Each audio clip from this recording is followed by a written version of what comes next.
Hello കൂട്ടുകാരെ, welcome back to our channel. കഴിഞ്ഞ വീഡിയോയിൽ പറഞ്ഞതുപോലെ തന്നെ മൈസൂർ സൂവിലെ കാഴ്ച അവിടെ അവസാനിച്ചിട്ടില്ല. ആ കാഴ്ചകൾ ഇവിടെയും തുടരുകയാണ്. അങ്ങനെ ഞങ്ങൾ പക്ഷികളെയൊക്കെ കണ്ട് മെല്ലെ മെല്ലെ വന്യജീവികളുടെ അടുത്തേക്ക് എത്തിയിട്ടുണ്ട്. ഓരോ യാത്രയും നമുക്ക് എന്തെങ്കിലും ഒരു പ്രത്യേക അനുഭവങ്ങൾ നൽകും, അല്ലെങ്കിൽ എന്തെങ്കിലും ഒരു പാഠം പഠിക്കാനുണ്ടാവും.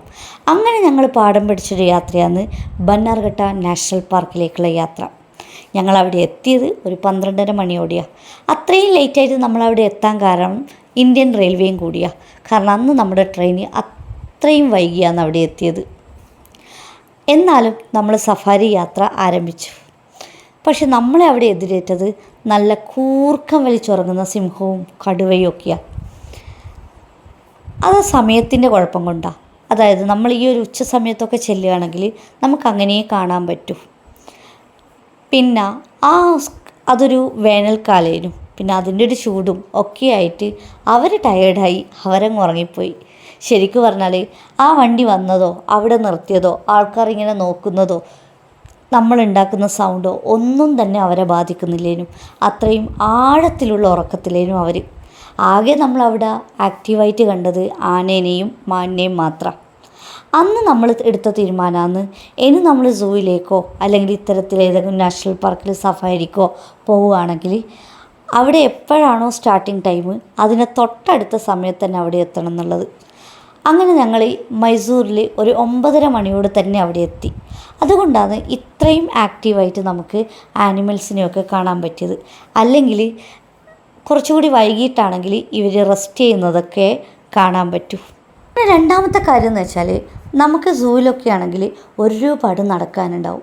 അപ്പോൾ നമ്മൾ കുറച്ച് വെയിലൊക്കെ ഉള്ള സമയത്താണ് പോകുന്നതെങ്കിൽ നമ്മൾ പെട്ടെന്ന് തന്നെ, അതായത് ഒരു പകുതി എത്തുമ്പം തന്നെ നമ്മൾ ടയേർഡാവും. പിന്നെ നമുക്ക് അങ്ങോട്ട് ചുമ്മാ അങ്ങ് നടക്കുന്നതല്ലാതെ നമ്മളതൊന്നും ആസ്വദിച്ച് കാണുന്ന ഒരു ഇതുണ്ടാവില്ല. അപ്പം നമ്മൾ കുറച്ച് നേരത്തെയാണ് പോകുന്നതെങ്കിൽ ഇങ്ങനെ വെയിലൊന്നും ഇല്ലാത്ത സമയത്ത് വളരെ റിലാക്സ്ഡായിട്ട് ക്ഷീണമൊന്നുമില്ലാതെ നമുക്ക് ഒക്കെ കണ്ട് പോകാൻ പറ്റും.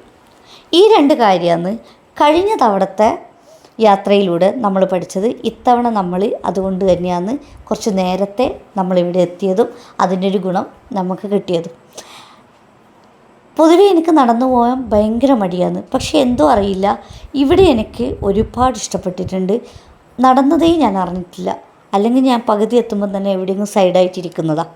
പക്ഷേ ഇത് എനിക്കും കൂടി കുറച്ചുകൂടി നന്നായിട്ട് എൻജോയ് ചെയ്യാൻ പറ്റിയിട്ടുണ്ട്. അപ്പം നിങ്ങൾ ബാക്കിയുള്ള കാഴ്ചകൾ കാണൂ.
മൈസൂർ സൂവിലെ കഥ ഇവിടെയും അവസാനിക്കുന്നില്ല. ഇനിയും കുറച്ച് കാര്യങ്ങൾ കൂടി നിങ്ങൾക്ക് കാണിക്കാനുണ്ട്. അത് അടുത്ത ഭാഗത്തുണ്ടാവും. അപ്പോൾ നമ്മളൊരു വീഡിയോ നിങ്ങൾക്ക് ഇഷ്ടപ്പെട്ടിട്ടുണ്ടെങ്കിൽ നമ്മുടെ ചാനൽ ഒന്ന് സബ്സ്ക്രൈബ് ചെയ്യുക, വീഡിയോ ഒന്ന് ലൈക്ക് ചെയ്യുക, ഷെയർ ചെയ്യുക, കമൻറ്റ് ചെയ്യുക. അടുത്തൊരു വീഡിയോ ആയിട്ട് കാണുന്നത് വരെ ബൈ ബൈ.